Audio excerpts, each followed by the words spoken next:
వికాసం వైపు నడిపిస్తున్నారని పీసీసీ అధ్యక్షులు మహేష్ కుమార్ గౌడ్ అన్నారు. ఖర్గే, సోనియా గాంధీ, రాహుల్ గాంధీ సూచనలతో తెలంగాణను ముందుకు తీసుకెళ్తున్నామని చెప్పారు. ఇవాళ హైదరాబాద్ గాంధీ భవన్ లో గణతంత్ర దినోత్సవ వేడుకలు ఘనంగా జరిగాయి. పీసీసీ అధ్యక్షులు జాతీయ జెండాను ఎగరవేశారు. అనంతరం ఆయన మాట్లాడుతూ కుల సర్వేతో యావత్ రాష్ట్రాలు తెలంగాణ వైపు చూస్తున్నాయని తెలిపారు. బీసీలకు 40% రిజర్వేషన్లు ఇవ్వడానికి, నిరుద్యోగులకు ఉద్యోగాలు ఇవ్వడానికి కట్టుబడి ఉన్నామని తెలిపారు. గాంధీ భవన్ లో జరుగుతున్నటువంటి గణతంత్ర దినోత్సవాల్లో పాల్గొంటున్న పెద్దలందరికీ, సోదర సోదరులందరికీ కూడా మీ ద్వారా తెలంగాణ ప్రజానీకానికి 77వ గణతంత్ర దినోత్సవ శుభాకాంక్షలు.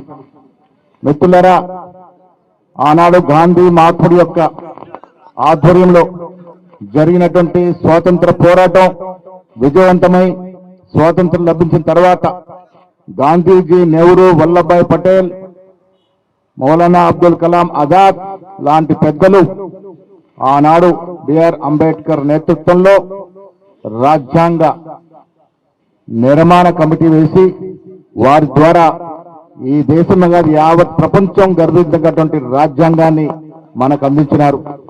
ఆ రాజ్యాంగ ఫలితంగా ఈ దేశంలో 77 సంవత్సరాలుగా పరిపూర్ణమైన ప్రజాస్వామ్యం, లౌకికవాదం, సోషల్ జస్టిస్ లాంటి పునాదుల మీద ఈ దేశం నడుస్తా ఉంది.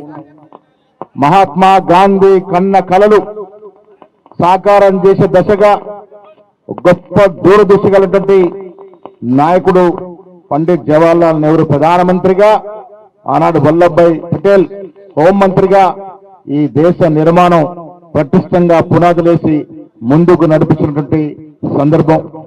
ఆ తర్వాత వచ్చినటువంటి శాస్త్రి గారు, ఐరన్ లేడీగా పిలువబడినటువంటి శ్రీమతి ఇందిరాగాంధీ గారు, ఆ తర్వాత రాజీవ్ గాంధీ గారు, పివి నరసింహారావు గారు, మన్మోహన్ సింగ్ గారు ఈ దేశ నిర్మాణం కోసం ఎన్నో చరిత్రాత్మక నిర్ణయాలు తీసుకోవడమే కాకుండా అమల్లోకి తీసుకొచ్చినటువంటి సందర్భం. కాంగ్రెస్ నేత రాహుల్ గాంధీ రాజ్యాంగాన్ని అవమానిస్తారు.